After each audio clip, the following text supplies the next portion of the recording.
눈 덮인 강원도 높은 산속 두 마리의 야생 늑대가 어린 소년을 발견했다. 소년은 오래된 소나무 아래에 묶인 채 얼어붙어 있었다. 늑대들은 그저 지나치지 않았다. 그들의 행동은 세상을 놀라게 했고 비밀이 밝혀지자 모든 목격자는 눈물을 흘렸다. 산은 언제나 비밀을 품은 곳이었다. 끝없이 펼쳐진 산맥, 늘 안개에 쌓인 본구리들, 고목 소나무가 빽빽한 숲, 봄이 계곡을 스칠 때조차 눈으로 덮인 땅. 이곳의 고요함은 무거웠고 멀리서 매가 울거나 얼어붙은 가지 사이로 바람이 스치는 소리만 간간히 들렸다. 특히 겨울이면 감히 이 깊은 곳을 탐험하는 이는 드물었다. 하지만 늑대들에게는 높은 산길이 집이었다. 한 마리는 회색 털에 크고 신중한 몸집, 다른 한 마리는 날렵한 검은 털과 날카로운 노란 눈을 가진 암컷이었다. 굶주림과 폭풍, 야생 경계에서 몰래 다가오는 사냥꾼들의 위협 속에서도 이들은 서로만 믿고 그림자처럼 움직이며 위험과 기회를 살폈다.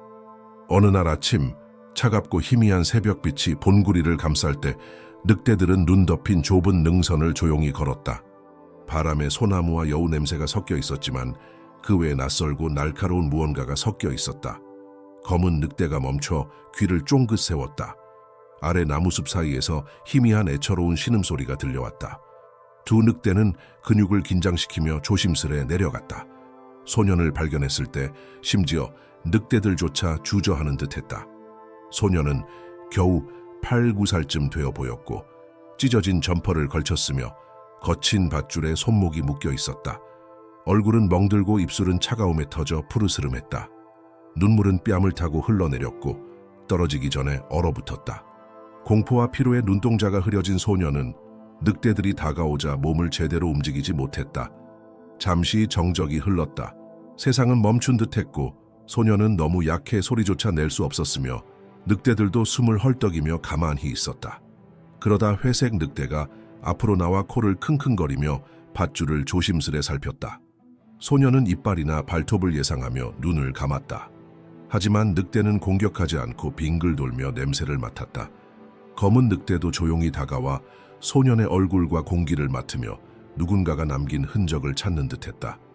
회색 늑대는 재빠르게 힘센 턱으로 밧줄을 물고 잡아당겼다. 매듭이 풀리며 밧줄이 풀려났다. 소년의 팔은 힘없이 축 늘어졌고 그는 거의 의식이 없는 채 눈 덮인 땅에 쓰러졌다. 늑대들은 망설이며 소년 곁에 머물렀다. 검은 늑대가 소년의 뺨에 코를 대고 부드럽고 절박한 신음을 냈다. 회색 늑대는 소년의 어깨를 살짝 밀어 일어나길 바랐다. 그러나 소년은 움직이지 못했다. 바람이 나무 사이로 휘몰아치며 눈보라를 일으켰다. 늑대들은 서로를 바라봤다. 먹을 것도 피신처도 없었다.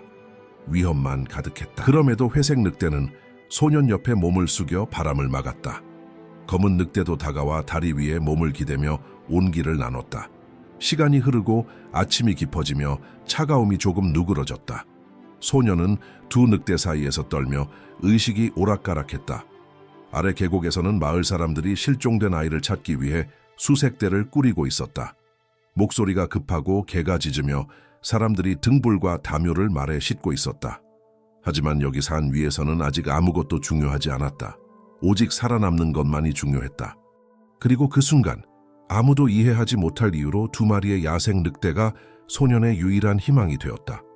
해가 저물기 시작하고 멀리서 첫 외침이 산 위로 울려 퍼질 때 늑대들은 고개를 들고 귀를 기울였다. 구조대가 다가오고 있었다.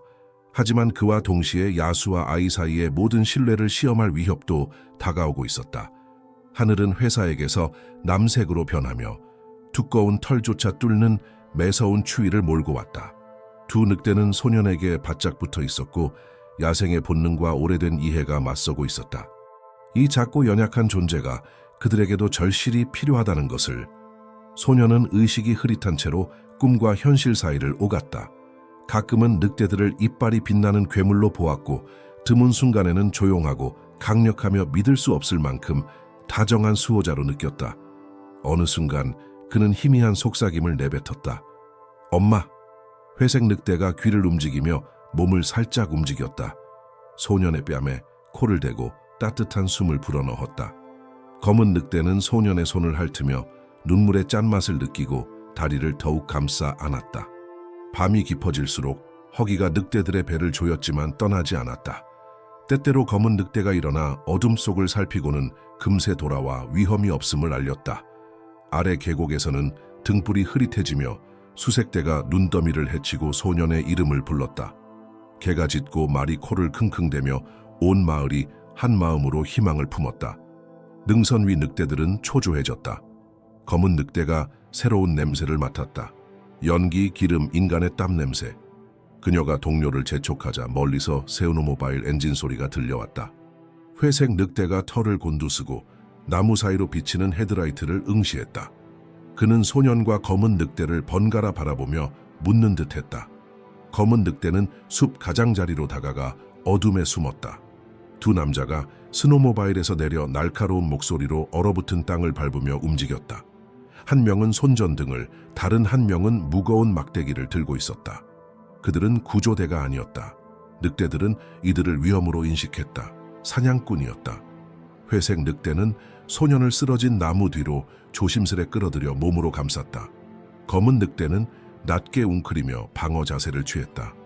남자들이 가까이 다가와 눈 위를 비추자 손전등 빛이 검은 늑대의 금빛 눈을 비췄다. 저기다, 저 늑대다, 총 꺼내, 한 남자가 소리쳤다. 검은 늑대는 달아나며 남자들의 관심을 끌어 숲속으로 이끌었다. 그녀는 나무 사이를 헤치며 방향을 바꾸고 남자들을 소년이 숨은 곳에서 멀리 떨어뜨렸다. 회색 늑대는 몸을 완전히 숨기고 숨을 죽였다. 소년은 잠결에 약하게 신음했다. 멀리서 들리는 함성 총장전 소리, 발소리에 온몸이 떨렸지만 움직이지 않았다. 몇 분이 몇 시간처럼 흘렀다. 함성은 점점 멀어졌다. 검은 늑대가 숨을 헐떡이며 돌아와 회색 늑대의 어깨를 밀었다. 지금은 안전하다는 신호였다. 하지만 안전한 시간은 얼마 남지 않았다. 소년의 입술이 다시 푸르게 변하고 있었다. 늑대들은 그가 아무 행동도 하지 않으면 아침을 맞지 못할 것을 알았다. 그때 검은 늑대가 야생에서 한 번도 하지 않았던 행동을 했다. 그녀는 소년의 귀에 코를 대고 낮고 멜로디 같은 울음을 냈다. 그것은 산의 노래이자 간절한 부탁이었다. 산 아래 계곡에서 수색견이 갑자기 멈춰서서 귀를 쫑긋 세웠다. 조련사들은 서로를 바라봤다. 갑자기 수색견이 줄을 당기며 산을 향해 달리기 시작했다. 밤새 처음으로 짖으며 수색대가 눈과 덤불을 헤치며 뒤따랐다. 등불이 흔들렸다. 희망이 불타올랐다. 능선 위 늑대들은 소년에게 바짝 붙어 있었다. 그의 심장은 희미하지만 뛰고 있었다. 수색대의 함성은 점점 가까워졌고 늑대들은 그들의 숨결을 바람에서 맡을 수 있었다. 검은 늑대는 동료와 소년을 번갈아 보며 야생의 금빛 눈으로 물었다. 머물까 떠날까 첫 등불이 나무 사이로 반짝였다. 늑대들은 본능과 약속 사이에서 망설였다. 수색견의 짖음이 울려 퍼지자 세상은 숨을 죽였다. 늑대들은 다음에 무엇을 할까? 수색대의 외침이 숲을 가득 채웠다. 등불은 아이스블루 어스름 속에서 황금빛으로 깜빡였다. 수색견, 얼룩무늬 큰 사냥개가 능선 위로 달려올라 확신에 찬 짖음을 했다. 그의 조련사는 불규칙한 경사에서 힘겹게 속도를 맞췄다. 늑대들은 얼어붙은 몸을 고정시키고 소년 곁에 바짝 붙었다. 소년은 떨며도 살아있었고 작은 손은 회색 늑대의 두꺼운 털을 움켜쥐었다. 검은 늑대는 수색견의 접근을 지켜보며 싸울지 아니면 숲으로 사라질지 망설였다. 잠시 동안 포식자와 수호자가 서로를 응시했다. 바람과 굶주림에 지친 야생 늑대들, 길들여졌지만 용감한 수색견, 그리고 두세 개에 끼어 기적을 모르는 소년. 수색견은 속도를 늦추고 코를 킁킁거리며 냄새가 말하는 이야기를 읽었다. 두려움, 피, 추위 그리고 그 앞서온 남자들의 흔적. 그는 낮게 낑낑거리며 머리를 숙였다. 이 늑대들이 위협이 아니라 소년이 살아남은 이유임을 알았다. 첫 인간의 목소리가 들렸다. 여기야, 뭔가 보여. 등불빛이 나무 사이를 훑으며 눈 위에 유령 같은 무늬를 그렸다. 늑대들은 몸을 움츠렸고 불안이 온몸을 떨게 했다. 검은 늑대는 뒤로 살금살금 물러나며 근육을 긴장시켜 도망칠 준비를 했다. 하지만 회색 늑대는 소년에게 바짝 붙어 운명에 맡기려 하지 않았다. 소년이 헐떡이며 몸을 뒤척였다. 눈을 떠 두려움과 혼란으로 가득했다. 늑대들은 그를 부드럽게 바라보며 마지막 안심을 건넸다. 그리고 본능을 넘어선 깊은 결심으로 늑대들은 함께 일어섰다. 검은 늑대는 소년의 뺨을 살짝 비비며 작별 인사를 하고 어둠 속으로 뛰어들어 나무 사이로 사라졌다. 회색 늑대는 잠시 머뭇거리다 소년과 구조대 쪽을 바라보고 조용히 그림자 속으로 스며들었다. 곧 수색견이 빈터로 달려들어 짖으며 다른 이들을 불렀다. 사람들이 덤불을 뚫고 달려나왔다. 세, 네, 5명이 동시에 차가운 숨을 내뿜으며 맙소사, 찾았다, 살아있어. 튼튼한 팔들이 소년을 눈에서 들어 올렸다. 맥박과 숨을 확인하고 담요로 감싸 따뜻한 물을 입술에 댔다. 어떤 이가 무정의로 산 아래에 연락했다. 목소리는 안도의 떨림으로 가득했다. 안전해, 찾았어. 반복한다, 아이가 살아있어. 그러나 구조대 중 한 명은 눈 덮인 빈터를 살피다 2개의 발자국을 발견했다. 개 발자국보다 크고 야생의 리듬을 가진 흔적이었다. 그는 무릎을 꿇고 장갑 낀 손가락으로 자국을 더듬었다. 봤어? 늑대야 2마리 아이와 함께 있었다. 수색견이 그 남자의 무릎에 몸을 비비며 천천히 꼬리를 흔들었다. 마치 말하는 듯했다. 그들이 아이를 구했어. 잊지 마. 소년은 구조대 품에서 떨며 말을 하려 했다. 입술이 겨우 움직였다. 늑대. 그들이 머물렀어. 그러나 말은 소란 속에 묻혔다. 수색대가 등불을 들고 마을로 내려가자 늑대들은 어둠 속에서 지켜보았다. 소년이 실려가는 모습을 고개를 숙이고 창백하지만 살아있는 얼굴을 보았다.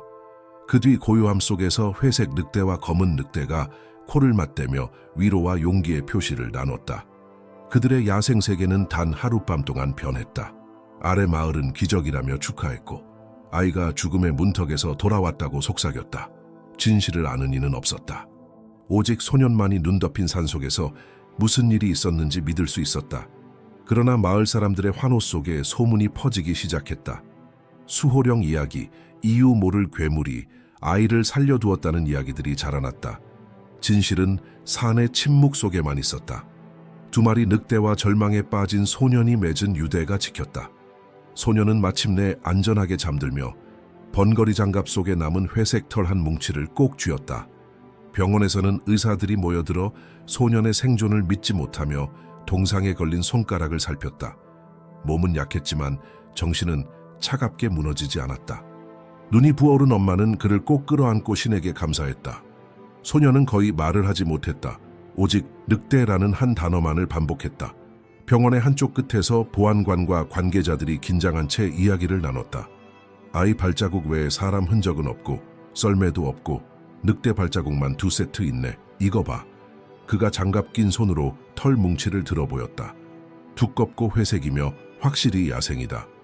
한 야생동물 관리관은 회의적으로 털을 살폈다. 늑대가 아이 곁에 있었다면 찢어놓지 않은 게 기적이야. 운이 좋았던 거지. 아니면 그들을 먹잇감으로 보지 않았거나. 하지만 수색견 조련사는 고개를 저었다. 모르시는군요. 밤새 아이 주변에 흔적이 있었어요. 그들은 아이를 그냥 두지 않고 지켰어요. 마을엔 소문이 빠르게 퍼졌다. 일출 즈음 모두가 의견을 냈다. 어떤 이는 숲의 신령이 아이를 축복했다고 속삭였고 어떤 이는 늑대가 인간에게 자비를 베푼다는 건 불가능하다고 주장했다. 어떤 이는 길조이거나 흉조라 했다. 언론이 몰려왔고 부모는 아이를 보호하며 기자들을 막았다. 하지만 호기심과 의심, 경이로움이 병원 복도를 가득 채웠다. 대학 생물학자가 분석을 위해 털을 가져가며 수색대의 증언을 기록했다. 늑대가 수호자 역할을 했다면 전례 없는 일입니다. 늑대는 복잡하지만 이건 우리가 아는 모든 걸 바꿀 겁니다. 그녀가 보안관에게 말했다. 소녀는 거의 침묵을 지켰다. 밤이면 그림자가 방을 가로지르며 엄마에게 떨리는 목소리로 이야기를 들려주었다. 어둠 속 금빛 눈, 따뜻함과 보호, 추위 속 가까이 붙은 2 형체에 관한 이야기였다. 엄마는 무엇이라도 해주고 싶어 머리를 쓰다듬으며 속삭였다. 아마도 그들도 너처럼 외로웠나 봐. 밖에는 눈이 부드럽게 내려 수색대 흔적을 지웠다. 숲 깊은 곳에서는 2 늑대가 조용히 움직이며 감각을 곤두세웠다. 그들은 오래된 사냥길을 피해 인간 세계 가장자리를 맴돌았지만 능선을 떠나지 않았다. 검은 늑대는 도망치다 사냥꾼이 남긴 새 상처로 다리가 약간 절었다. 회색 늑대는 계속 그녀를 돌보며 상처를 핥고 뒤처지지 않게 했다. 둘째 밤, 마을 불빛이 계곡 아래 반짝일 때 총성이 들려 털이 곤두섰다. 사냥꾼이었다. 기적 소문에 힘입어 산에는 총과 오래된 두려움을 가진 남자들이 늘어났다. 어떤 이는 희귀 가죽을 노렸고 다른 이는 잃은 가축에 대한 복수를 바랐다. 모두가 경계심을 품었다. 회색 늑대는 사냥꾼 셋을 발견했다. 총을 메고 거칠게 말을 주고받으며 소년이 발견된 바로 그 나무 앞에서 멈췄다. 한 사내가 핏자국이 묻은 눈을 발로 차며 중얼거렸다. 봐라, 늑대는 천사가 아니야. 언젠가 우릴 공격할 거야. 회색 늑대는 숲속으로 사라지며 동료에게 경고했다. 그들은 위험이 지나갈 때까지 숨죽이고 있어야 했다. 병원에서는 생물학자가 결과를 보안관에게 전했다. DNA 검사 결과 개가 아닌 늑대입니다.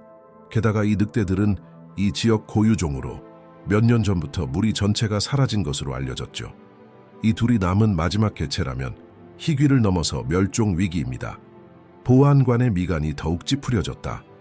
그 말은 이 지역 모든 사냥꾼이 그들을 노릴 거고 아이들은 동화 같은 이야기를 원한다는 뜻이지. 소녀는 그들의 속삭임을 들으며 두려움을 느꼈다. 그는 따뜻함과 밤의 낮은 울음소리, 야생코의 부드러운 터치를 기억했다. 늑대들은 그를 구했을 뿐 아니라 지금은 그들이 구원이 필요하다는 걸 누구보다 잘 알았다. 그날 밤 세상이 기적과 괴물을 논하는 동안 소녀는 결심했다. 늑대들이 자신을 위해 모든 걸 걸었다면 자신도 그럴 것이다. 엄마가 잠든 사이 그는 침대에서 조용히 일어나 회색 털 뭉치를 품에 안았다. 손을 뻗었다. 어둠 속에서 그는 창문 쪽으로 살금살금 다가갔다. 심장은 쿵쿵 뛰었고 산으로 돌아가 자신만이 알던 빚을 갚겠다는 굳은 결심이 있었다. 병원은 고요했고 밖 세상은 눈과 한밤중의 정적에 쌓여 있었다. 소녀는 조심스럽게 움직였다. 작은 발은 리놀륨 바닥에 닿아 차가웠고 어두운 복도를 조용히 걸었다. 간호사들은 교대 근무의 적막함에 잠겨 졸고 있었고 아무도 옆문으로 몰래 빠져나가는 창백한 모습을 눈치채지 못했다. 병원 담요를 망토처럼 어깨에 두르고 늑대털 한 줌을 꼭 쥐고 있었다. 밤 공기는 차갑고 얼음처럼 얼굴을 찔렀으며 멀리서 나무 연기가 은은하게 풍겼다. 하늘은 별빛으로 반짝였고 달빛은 눈 덮인 들판을 은빛으로 물들였다. 그는 며칠 전 누군가 등에 업고 데려다준 기억의 길을 따라 산으로 향했다. 하지만 얼마 가지 못해 지쳐 멈춰야 했다. 다리는 아팠고 숨결은 어둠 속에서 하얗게 퍼졌지만 그는 두려움과 집요한 충성심에 이끌려 계속 나아갔다. 몇 분마다 뒤돌아보며 마을의 노란 불빛이 점점 작아지는 걸 지켜봤다. 숲속에서는 세상이 달라졌다. 소리는 더 커지고 그림자는 더욱 짙어졌다. 바람 한 줄기마다 경고처럼 느껴졌다. 그래도 소녀는 목이 쉬어가며 조용히 부르곤 했다. 늑대들아, 나야 돌아왔어, 제발. 그는 늑대들이 누군가에게 들리기 전에 자신을 알아주길 바라는 마음에 비틀거리며 앞으로 나아갔다. 그때 멀지 않은 곳 숲 가장자리에서 두 마리 늑대가 조용히 움직이고 있었다. 다리를 절뚝이는 검은 늑대는 신중하게, 회색 늑대는 모든 소리에 귀를 세우며 코로 위험 냄새를 맡았다. 그리고 둘은 순간 얼어붙었다. 나무 아래 인간의 땀과 약품 냄새와 섞인 익숙한 냄새가 있었다. 소년의 냄새였다. 검은 늑대는 낮게 흐느끼듯 신음했고 회색 늑대는 어둠 속으로 미끄러져 가며 쓰러진 나무 옆에 몸을 웅크린 작은 형체를 찾아냈다. 소년은 그 실루엣을 보고 두려움과 안도감이 가슴속에서 뒤섞이는 것을 느꼈다. 그는 털 뭉치를 내밀며 속삭이듯 말했다. 너희가 날 구했어. 이제 내가 도울게. 늑대들은 조심스럽지만 온화하게 소년을 빙 둘러섰다. 검은 늑대는 그의 손가락을 핥았고 회색 늑대는 따뜻한 몸을 소년의 등에 바짝 대며 천을 나누었다. 소년은 그들의 야성적인 힘에서 위안을 얻으며 기대었다. 하지만 모든 것이 안전한 건 아니었다. 멀리서 자동차 불빛이 나무 사이를 미끄러지듯 지나갔고 날카로운 목소리들이 울려 퍼졌다. 사냥꾼들이 눈 위에 남은 발자국을 발견한 것이다. 사람 발자국치곤 너무 작고 동물 발자국치곤 너무 의도적이었다. 소녀는 몸을 낮추고 심장이 뛰었다. 늑대들은 새로운 위협을 감지하고 그 옆에 웅크려 긴장하며 어둠 속에서 눈을 빛냈다. 곧 사냥꾼들이 숲 가장자리의 공터에 다다랐다. 플래시라이트가 덤불과 눈을 훑으며 지나갔다. 어딘가 여기 있어. 한 사내가 중얼거렸다. 늑대를 찾으면 소년도 찾을 수 있을 거야. 회색 늑대가 소년을 살짝 밀며 숲속 깊이 더 들어가라고 재촉했고, 검은 늑대는 그 앞장서서 그림자 사이로 길을 찾으며 소년이 따라올 수 있는지 계속 확인했다. 사냥꾼들은 점점 가까워졌다. 부추 밑에서 나뭇가지가 부러지는 소리가 들렸고 개가 목줄에 묶인 채 짖었다. 갑자기 검은 늑대가 돌며 사냥꾼들을 정면으로 마주했다. 털이 곤두서고 눈은 플래시 빛에 빛났다. 그녀가 낮고 깊은 으르렁거림을 내뱉었다. 경고이자 방패, 도전이자 간청이었다. 사냥꾼들은 그녀의 용기에 놀라 망설였다. 잠시 모두 멈췄다. 그때 뒤에서 회색 늑대가 나타났고 소녀는 늑대의 옆구리에 꼭 붙어 있었다. 그들을 다치게 하지 마세요. 소녀는 목이 메어 외쳤다. 그들이 날 구했어요. 남자들은 혼란스러워하며 총을 내렸다. 한 사냥꾼, 나이가 좀 더 많은 이는 아예 무기를 완전히 내렸다. 저것들을 봐. 그들이 이 아이를 지키고 있어. 전에 그랬던 것처럼. 긴장감이 풀렸다. 늑대들은 도망가지도 공격하지도 않고 단지 지키고만 있었다. 천천히 사냥꾼들은 뒤로 물러나며 이것이 사냥이 아니라 훨씬 희귀한 휴전임을 깨달았다. 소녀는 눈 위에 주저앉아 추위와 안도감에 휩싸였다. 늑대들이 다시 가까이 다가와 몸으로 그를 감싸 따뜻하게 했다. 사냥꾼들은 구조 요청을 외쳤다. 곧 소란을 듣고 구조대가 도착했다. 이번에는 소년이 구조대의 손길을 거부하지 않았다. 다만 늑대들을 향해 감사를 담은 눈빛을 보냈다. 검은 늑대는 그의 떠남을 지켜보며 노란 눈은 읽을 수 없었다. 소년은 회색 늑대와 눈을 마주쳤다. 그 조용한 교감 속에서 그는 약속했다. 누구도 믿지 않아도 진실을 말하겠다고. 깊은 숲속 늑대들은 울부짖었고 마을 사람들은 처음으로 그것을 위협이 아닌 무언가로 받아들였다. 소년은 병원에서 깨어났다. 걱정스러운 얼굴들이 그를 둘러싸고 있었다. 엄마, 경찰서장, 야생동물관리관, 그리고 털 샘플을 검사한 생물학자였다. 그의 입술은 갈라졌고 몸은 지쳤지만 눈에는 새로운 결의가 불타올랐다. 그는 엄마 손을 꼭 잡고 기억나는 대로 진실을 말했다. 늑대들이 날 구했어요. 그들은 괴물이 아니에요. 가족이에요. 처음 어른들은 의심스러운 눈빛을 교환했다. 경찰서장은 위로하려 했다. 추위의 길을 잃었구나, 얘야. 사람들은 거기서 이상한 걸 보곤 해. 하지만 생물학자는 몸을 앞으로 숙이며 부드럽지만 진지한 목소리로 말했다. 무슨 일이 있었는지 말해줘요. 빼놓는 것 없이. 소녀는 모든 것을 이야기했다. 늑대들의 따뜻함, 그들이 자신을 보호한 방법, 총을 든 사람들을 쫓아낸 일, 위험에 처한 늑대들을 돕기 위해 돌아간 이유까지, 검은 늑대의 절뚝임, 회색 늑대의 용기, 그리고 구조대가 올 수 있게 한 울음소리까지. 그의 말에는 조용하지만 확고한 믿음이 담겨 있었고 회의적인 이들도 완전히 무시할 수 없었다. 생물학자는 메모를 했다. 이게 사실이라면 희귀한 걸 넘어서 역사적인 사건이에요. 엄마는 걱정 속에서도 자랑스러운 눈빛으로 아들을 꼭 안았다. 난 네 말을 믿어, 사랑아. 하지만 병원 밖 마을 분위기는 갈라졌다. 어떤 이들은 소년의 생존을 기적이라 칭송했고 다른 이들은 늑대들이 다시 공격할까 두려워 포획을 요구했다. 뉴스팀이 몰려와 늑대 아이와 그의 이야기를 촬영했다. 마을 회관에선 감정이 격해졌다. 목장주, 사냥꾼, 환경운동가들이 체육관을 가득 메웠다. 경찰서장은 질서를 유지하려 애썼다. 우리는 불가능한 걸 논하려는 게 아니에요. 이 늑대들을 보호할지 위협으로 볼지 결정하러 온 거죠.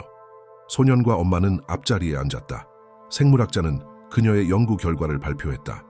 DNA가 늑대들의 정체를 확인했고 이들이 산속에서 마지막 남은 늑대일 가능성이 크다고 말했다.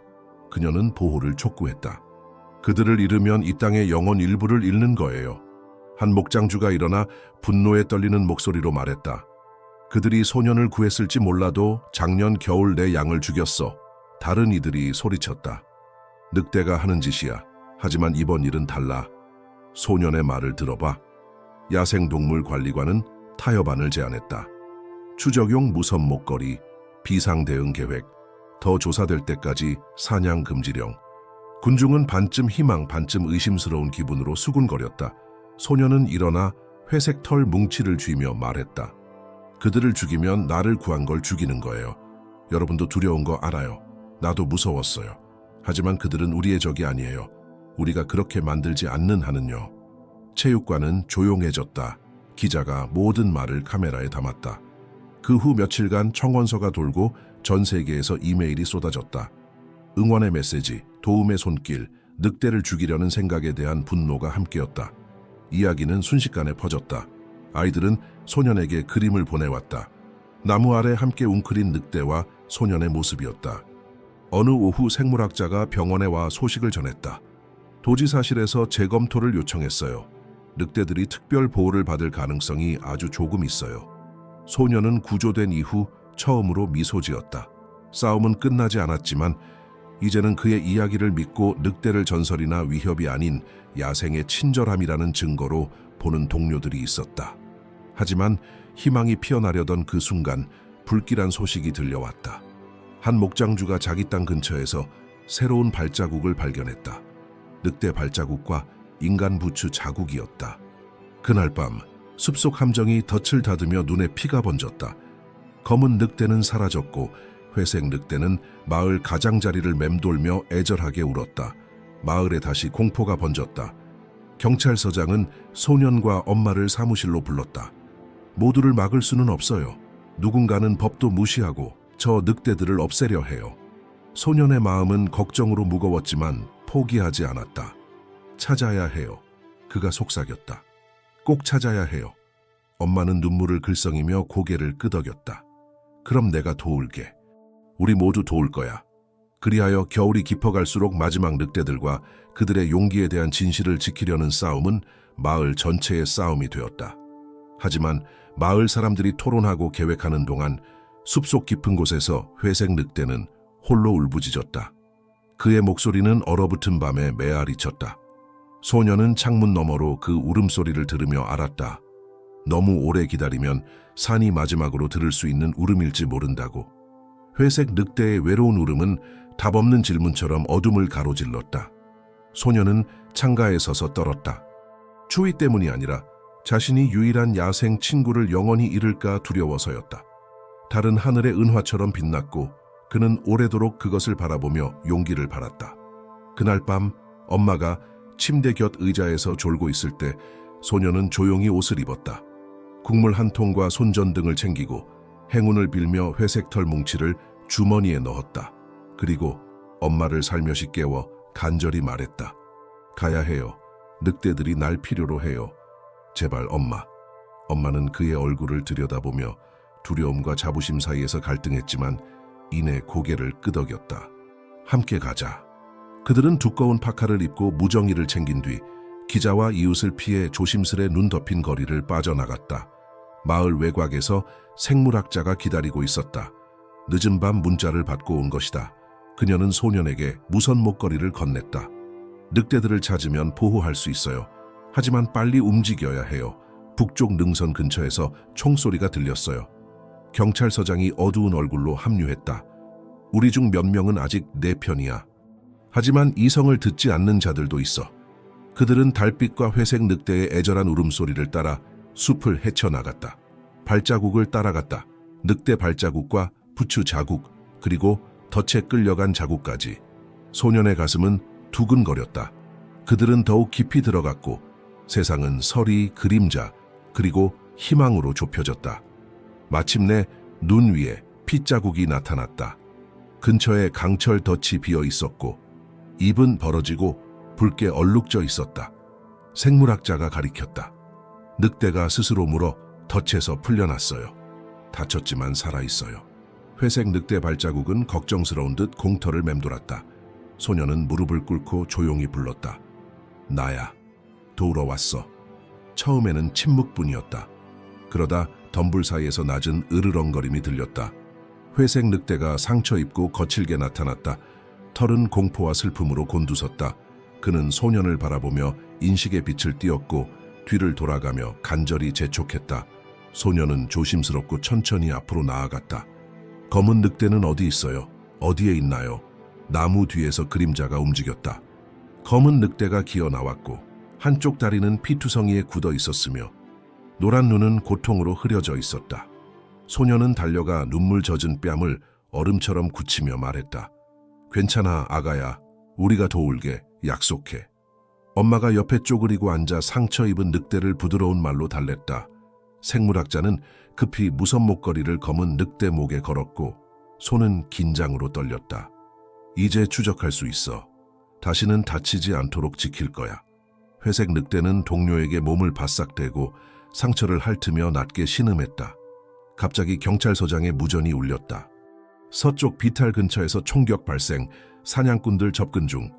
공포가 치밀었다. 생물학자가 속삭였다. 지금 당장 움직여야 해. 그들은 재빨리 나무 사이를 지나갔다.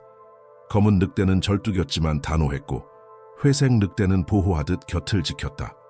소년과 엄마는 도우며 뒤따랐고 경찰서장은 위험을 경계했다. 그들은 계곡을 내려다보는 바위 절벽에 도착했다. 늑대들은 숨을 내쉬며 밤 공기 속에서 귀를 쫑긋 세웠다. 소년은 다시 무릎을 꿇고 늑대들의 눈을 바라보며 말했다. 가, 안전한 곳을 찾아. 우리가 지킬게. 약속해. 회색 늑대는 소년의 손을 핥으며 신뢰의 마지막 인사를 보냈다. 검은 늑대는 그의 뺨에 코를 대고 눈을 빛내더니 어둠 속으로 사라졌다. 생물학자는 목걸이 신호를 켰다. 안전하면 알 수 있어. 멀리서라도 지켜볼 수 있어. 경찰서장은 한숨을 쉬며 안도와 슬픔을 함께 내쉬었다. 끝난 게 아니야. 하지만 오늘 밤 그들에게 기회가 있어. 마을에서는 소년의 용기, 검은 늑대의 부상, 그리고 생존을 믿기 시작한 주민들의 이야기가 빠르게 퍼졌다. 도지사실은 야생동물관리관을 보내 보호를 약속했다. 전국 언론은 소년과 늑대들의 이야기를 전하며 멸종위기 동물을 위해 싸우는 이들에게 영감을 주었다. 소년은 엄마 품에 안겨 깊이 잠들었다. 구조된 이후 처음으로 늑대들에게 희망이 있었다. 하지만 새벽이 다가오며 폭풍이 몰려왔고 복잡한 덤불 속에 새로운 부츠 자국이 나타났다. 누군가 여전히 사냥을 멈추지 않고 있었다. 늑대들의 미래를 건 싸움은 아직 끝나지 않았다. 폭풍은 해 뜨기 전 찾아와 높은 고개에서 몰아치며 산을 눈보라로 덮었다. 얼음바람이 마을의 창문을 흔들고 숲을 휩쓸어 발자국을 지우고 모든 나무를 하얀 장막으로 감쌌다. 용감한 사냥꾼도 집안에 머물게 만드는 날씨였다. 하지만 이번 위험은 눈만으로 막을 수 없었다. 이른 아침 경찰서장은 작은 팀을 소집했다. 소년, 엄마, 생물학자와 함께 경찰서 책상에 둘러앉았다. 지도는 펼쳐졌고 무정이는 충전되었으며 커피가 김을 내뿜었다. 밖에서는 기자들이 비닐막 아래 모여 소식을 기다렸고 마을 사람들은 눈을 크게 뜨고 산기슭을 살폈다. 보호 명령은 내려졌어. 경찰서장이 피곤한 목소리로 말했다. 사냥 금지야. 야생동물 감시관들도 순찰 중이지. 하지만 이 폭풍 속에선 무슨 일이 일어날지 몰라. 소년은 주머니 속 회색 털 뭉치를 만지며 생물학자가 추적 신호를 표시한 지도를 바라봤다. 검은 늑대는 소나무 숲 깊숙이 숨어 움직임이 느렸고 회색 늑대는 늘 곁을 지켰다. 생물학자가 화면을 두드렸다. 그들은 은신처를 지키고 있어. 목걸이는 작동 중이야. 그런데 간섭 신호가 있어. 누군가 다른 사람이 추적기를 쓰고 있는 것 같아. 그럴 리가 없는데. 경찰서장이 얼굴을 찡그렸다.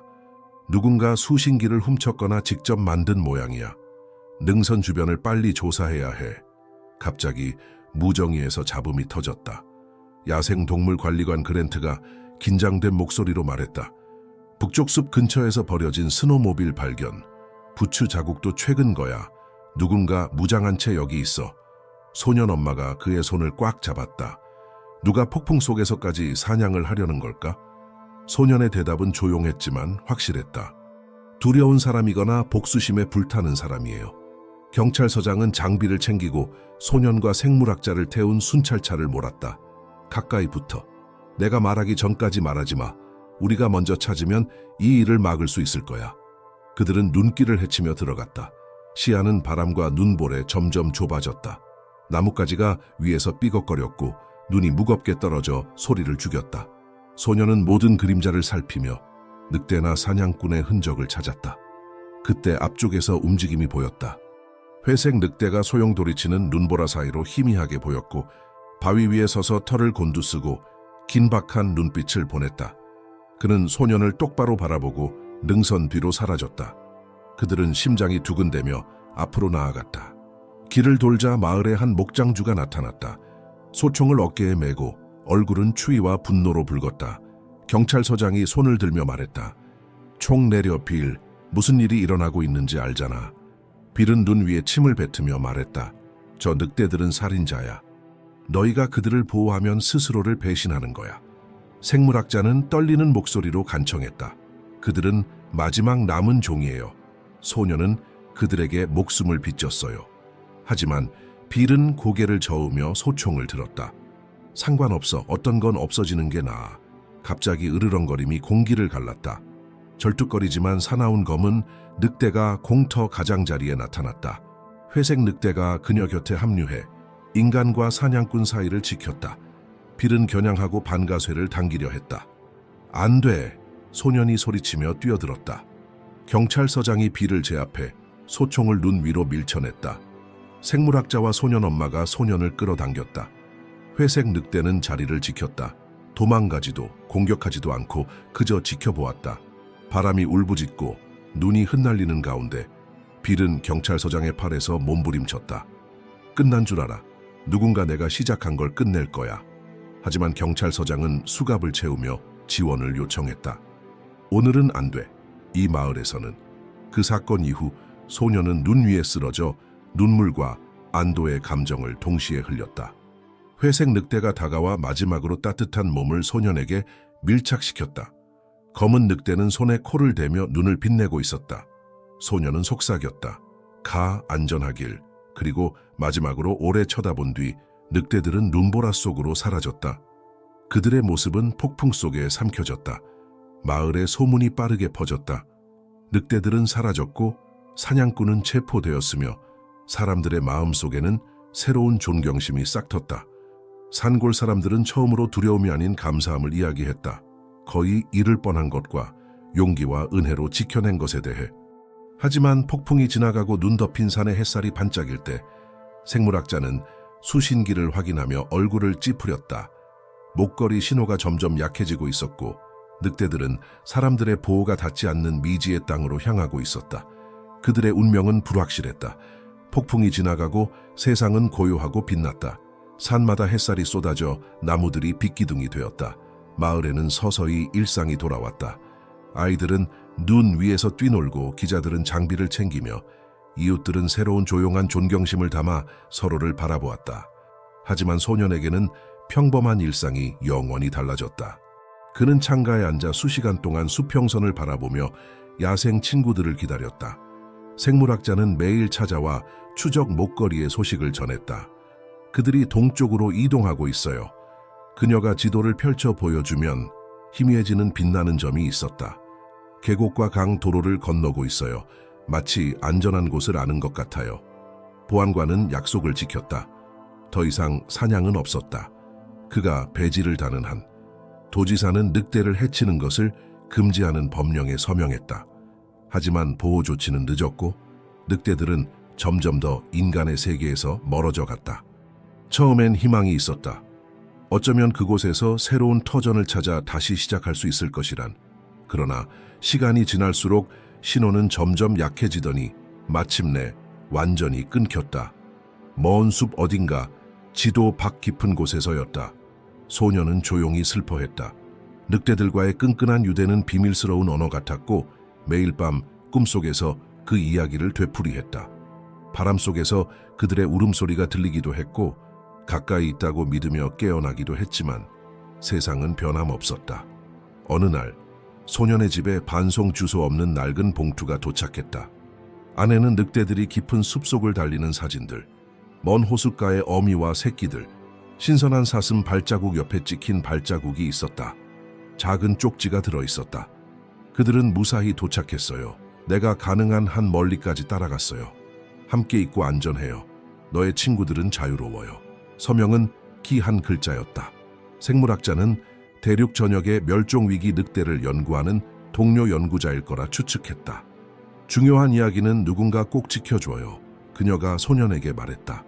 영감을 받은 소년은 어디서든 자신의 경험을 이야기하기 시작했다. 학교에서, 입법자에게 보내는 편지에서, 도시에서 열린 야생동물 회의에서 연설을 하며 나를 구한 늑대들이라는 영상은 인터넷을 타고 퍼져 전 세계 사람들의 마음을 움직였다. 다른 마을에서도 야생동물과 공존하는 방법에 대한 조언을 구해왔다.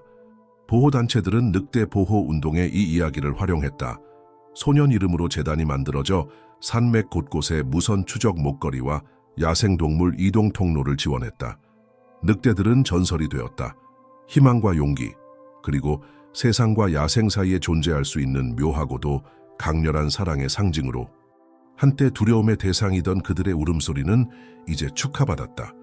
예술가들은 벽화를 그렸고 아이들은 이야기를 썼으며 어르신들은 겨울 모닥불 옆에서 새로운 이야기로 전했다.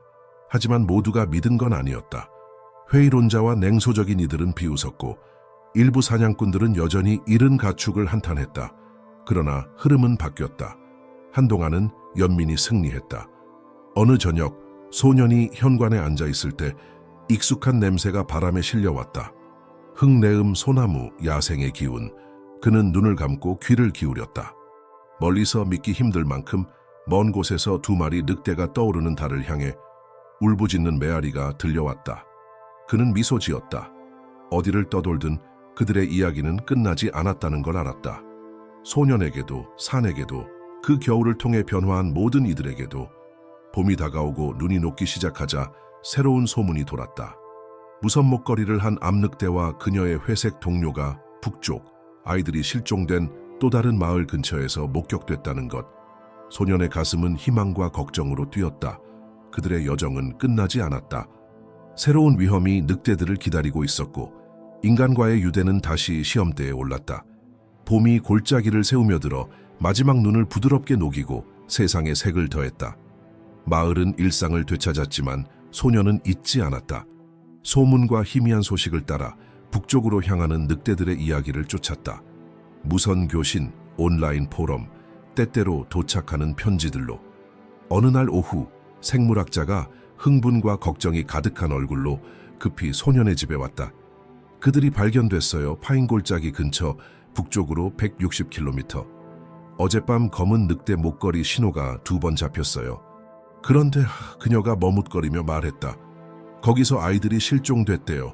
사람들은 두려워해요. 소년의 마음은 아팠다. 그는 자신의 늑대들이 아이들을 해칠 리 없다는 걸 알았다.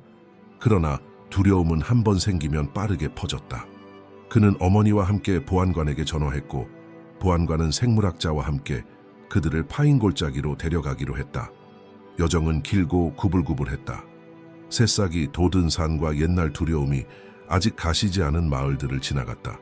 파인골짜기에 도착했을 때 마을은 긴장감에 휩싸여 있었다. 무장 경비대가 숲을 순찰했고 모든 어머니들은 아이들을 꼭 붙잡고 있었다. 실종 아이들을 찾기 위한 수색대가 숲 깊숙이 들어가면서 소문이 무성해졌다.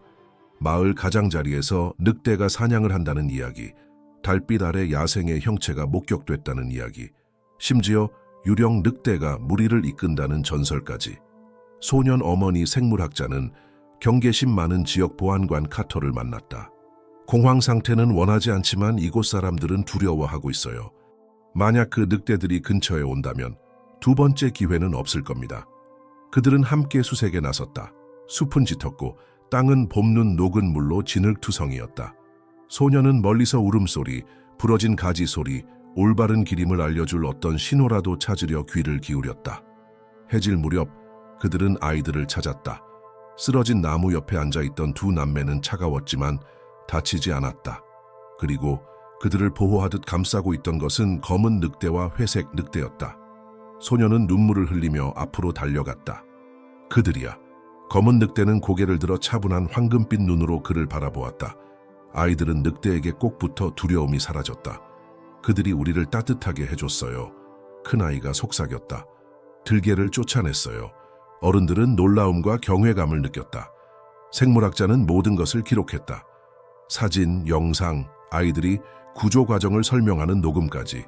이건 정말 희귀한 일이에요. 그녀가 보안관에게 말했다. 세계가 협력하는 놀라운 사건을 보고 있는 겁니다. 그러나 소문이 퍼지자 익숙한 상황이 반복됐다. 일부는 늑대들을 영웅으로 환영했고 다른 이들은 비정상적인 괴물이라고 중얼거렸다.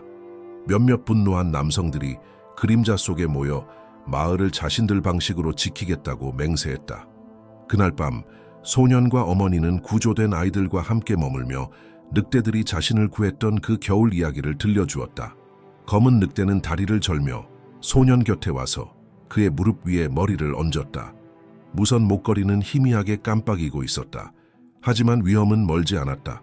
어둠 속에서 몇몇 남자가 총을 챙겨 숲으로 향했다. 그들은 이야기를 영원히 끝내려 했다. 생물학자는 위험을 감지하고 보안관을 깨웠다. 늑대들에게 무슨 일이 생기면 이 나라 전체가 알게 될 거예요. 만약 당신이 그걸 막지 않는다면 단지 유권자들에게만 답하는 게 아닙니다. 보안관 카터는 잠시 망설이다 부하들을 모아 조용히 숲을 수색했다. 비극이 일어나기 전에 자경 단원들을 찾기 위해서였다. 새벽빛이 어슴푸레한 그때 총성이 나무 사이로 울려 퍼졌다. 늑대들은 항상 경계하며 아이들과 소년을 데리고 깊은 덤불 속으로 달아났다.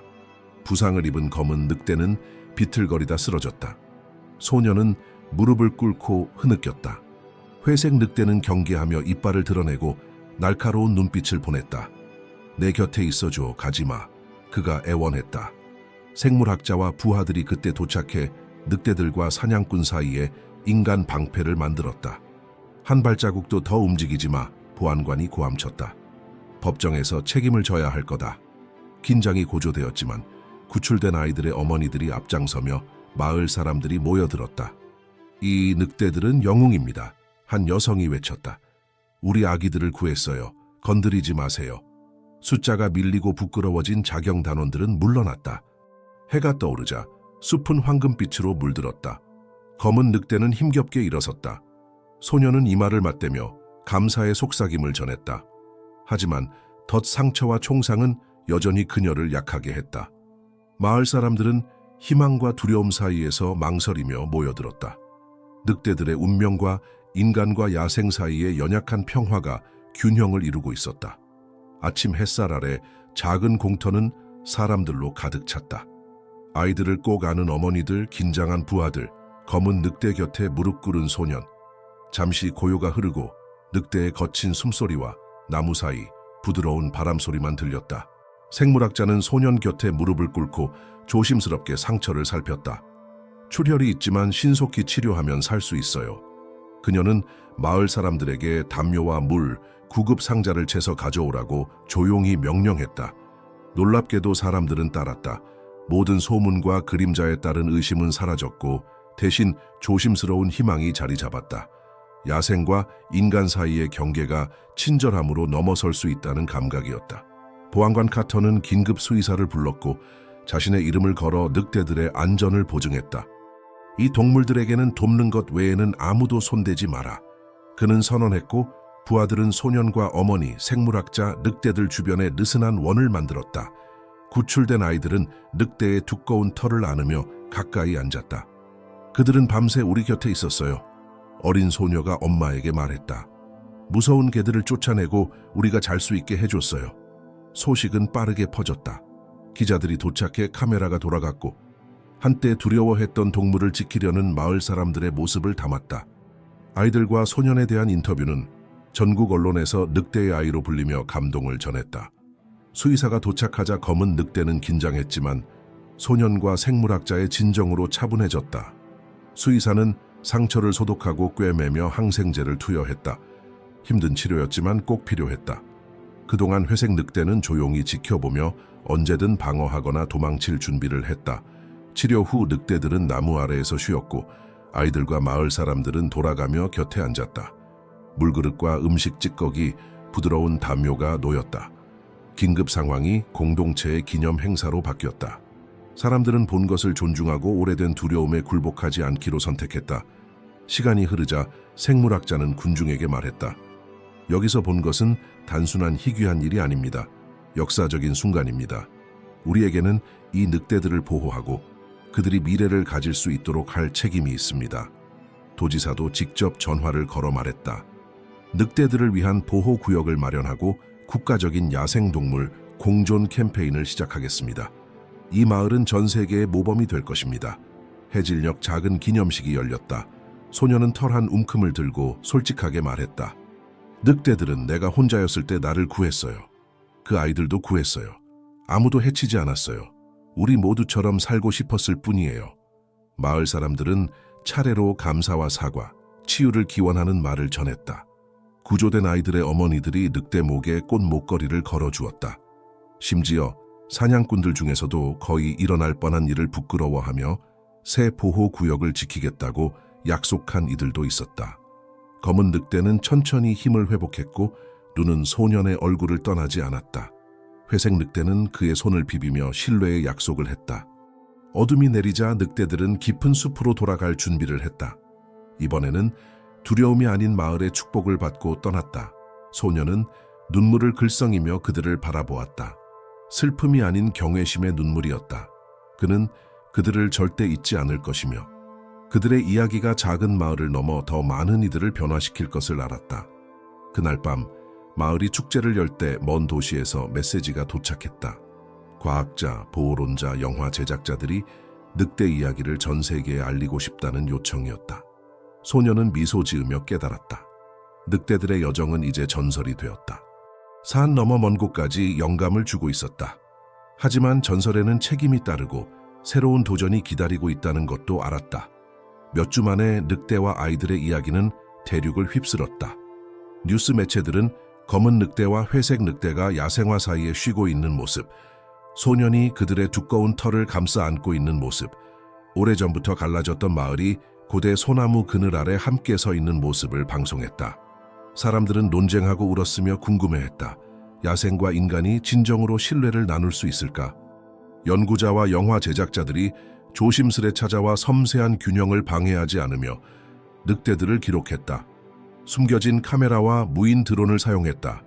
마을 사람들과 구조대원, 그리고 소년을 인터뷰했다. 소년의 솔직한 말은 어른들보다 더 큰 힘을 가졌다. 늑대는 괴물이 아니에요. 우리처럼 용감하고 두렵고 사랑할 줄 알아요. 야생을 해치면 우리 자신을 해치는 거예요.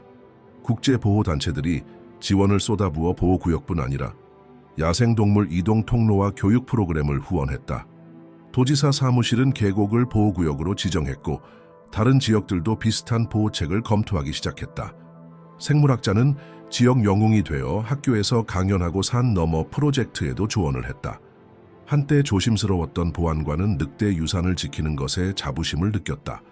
소년의 어머니는 한때 아들의 생명을 걱정했지만 이제는 미래 세대에게 공존을 가르치는 위원회를 이끌었다. 그리고 늑대들. 검은 늑대와 회색 늑대 고난을 함께 겪은 두 친구는 상징이 되었다. 우표, 벽화, 어린이 책에 그들의 모습이 새겨졌다. 노래가 만들어지고 춤이 추어졌으며 알래스카에서 알프스까지 모닥불 곁에서 새로운 전설이 전해졌다. 하지만 늑대들은 여전히 야생이었다. 목걸이의 신호는 가끔씩 보호구역 깊은 곳에서 깜빡였다. 이 동물들은 누구의 것도 아니었다. 때때로 소녀는 멀리서 들려오는 그들의 울음소리를 들었다. 구슬픈, 기쁘고 한때 자신의 생명을 구했던 야생의 약속이 가득한 울음이었다. 물론 그리웠다. 때때로 고요한 밤, 소녀는 숲 가장자리에 앉아 조용히 흥얼거리며 나무 사이로 은빛이나 검은 털 한 줄기를 바라보았다. 늑대들은 멀리서 바라보았지만 결코 다가오지 않았다. 신뢰는 주어진 것이지 샀거나 얻은 것이 아니었다. 그들의 이야기는 모두의 것이었지만 그들의 삶은 그들 자신의 것이었다. 계절이 바뀌고 관광객들이 배우러 왔으며 자원봉사자들이 오래된 숲을 복원하는 데 힘을 보탰다. 과학자들은 살쾡이, 독수리, 오래전에 사라진 줄 알았던 야생화 등 희귀 동물들의 소규모 회복을 기록했다. 산은 치유되고 있었다. 그러나 세상이 축하하는 동안에도 새로운 질문들이 피어올랐다. 다른 마을들에서도 늑대나 곰이 돌아오면서 조언을 구했다. 회의론자들은 신뢰가 한순간에 깨질 수 있다며 경고했다. 소녀는 모든 목소리를 들었지만 언제나 늑대들이 가르쳐준 교훈으로 돌아갔다. 두려워도 용감할 것, 희귀한 것을 지킬 것, 잔혹함에는 친절로 답하되 신뢰를 위해 위험을 무릅쓴 것을 잊지 않을 것. 늦어름 어느 저녁 반딧불이가 반짝이고 마을 사람들이 늑대 축제를 위해 모였을 때 소녀는 무대에 올랐다. 야생의 소리에 귀 기울이고 부드럽고 인내심을 가진다면 우리가 배울 수 있는 것, 구할 수 있는 것은 무한합니다. 제 친구들이 제게 가르쳐 주었어요. 이제 세상이 우리를 보고 있습니다. 그들이 듣는 이야기가 우리가 자랑스러워할 이야기였으면 좋겠습니다. 박수가 잦아들고 나무에 걸린 등불이 빛나는 가운데 생물학자가 급한 소식을 안고 소년에게 달려왔다. 계곡 저편 먼 곳에서 새로운 무리가 발견됐어요.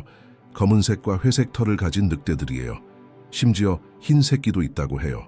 소년의 눈이 빛났다. 아마도 그가 속삭였다. 이건 시작일 뿐이에요. 다음 몇 주는 마치 기적이 다시 태어난 듯했다. 새로운 무리 소식이 빠르게 퍼졌다. 산과 연구소, 정부 청사, 평범한 사람들의 마음까지 닿았다. 소녀는 거의 잠들지 못했다. 희망으로 가득 찬 마음이었다. 자신의 늑대들이 정말 동족을 찾은 것일까? 흰새끼는 실제일까? 아니면 전설의 비옥한 땅에서 자라는 또 다른 이야기일까?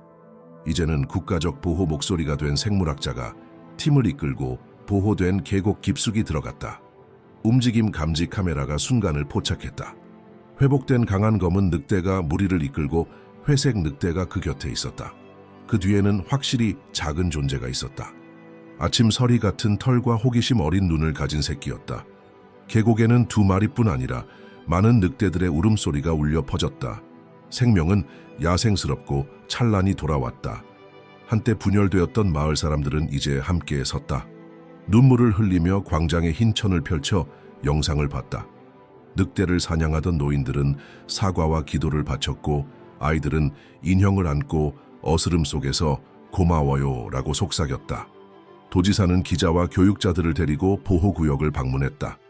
이 계곡은 세상의 가장 깊은 두려움도 존경으로 바뀔 수 있다는 것을 보여주었습니다.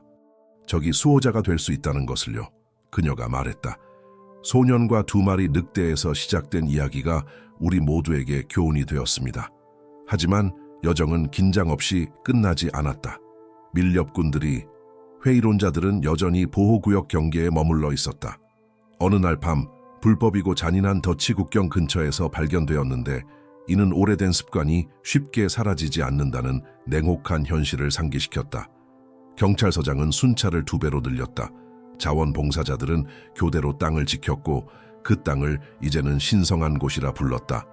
소녀는 키가 훌쩍 자라고 자신감이 붙어 마을의 조용한 수호자가 되었다.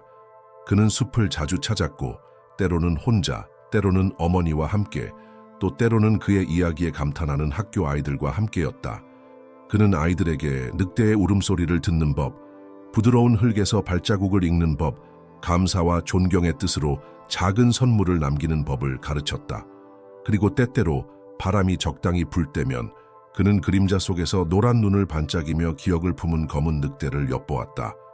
회색 늑대가 그녀 옆에 나타났고 믿기 어려운 순간에는 흰 새끼 늑대가 서툴고도 용감하게 얼굴을 내밀었다. 그 순간 소년의 마음은 구름처럼 가벼웠다. 모든 고난과 위험, 외로운 밤들이 바로 이 순간을 위한 것이었다. 국제적인 관심이 커졌다. 다큐멘터리가 제작되고 연구 논문이 발표되었으며 보호구역 간 야생동물 이동 통로가 지도에 그려졌다. 다른 나라들에서도 늑대 마을을 배우기 위해 대표단을 보냈다. 법률이 제정되어 지역사회, 정부, 야생지를 하나로 묶는 돌봄의 사슬을 만들었다. 하지만 그 모든 웅장한 연설과 축하의 중심에는 단순한 이야기가 있었다. 그것은 한 아이, 2마리의 늑대, 그리고 두려움에 연민으로 맞서기로 한 선택에 관한 이야기였다. 눈 내리던 밤에 시작된 인연은 한 지역의 운명을 바꾸었고 수천 명에게 야생을 새롭게 바라보게 했다. 어느 여름의 끝자락, 첫 낙엽이 황금빛으로 물들 때쯤 소녀는 별이 가득한 하늘 아래 집 앞 마루에 앉아 있었다. 그는 울음소리를 들었다.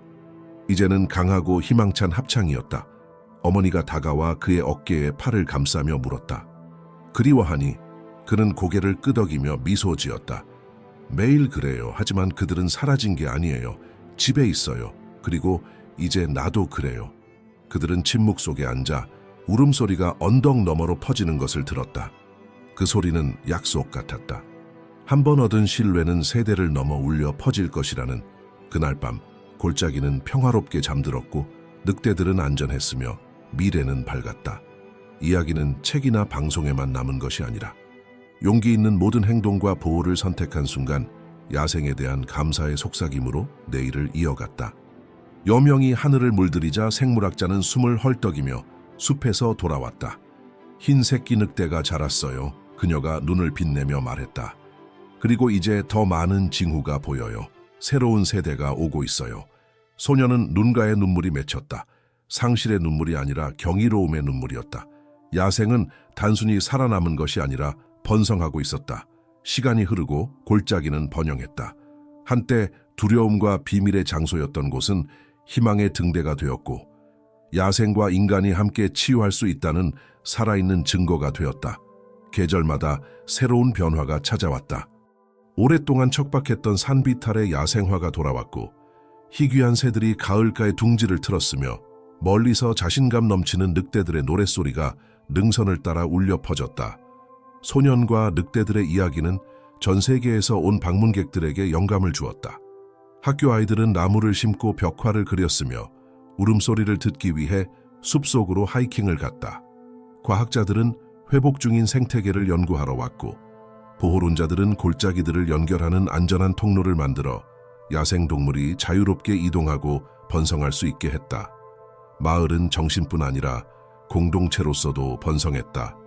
사람들은 한때 두려워하던 야생, 이웃과 공존하는 법을 배웠다.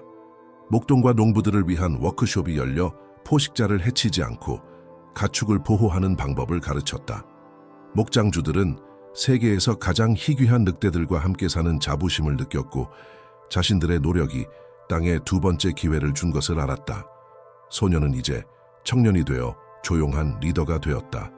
그는 등산을 안내하고 기자들의 질문에 답하며 멀리 있는 지도자들에게 편지를 썼다. 야생은 정복할 대상이 아니라 이해할 대상입니다.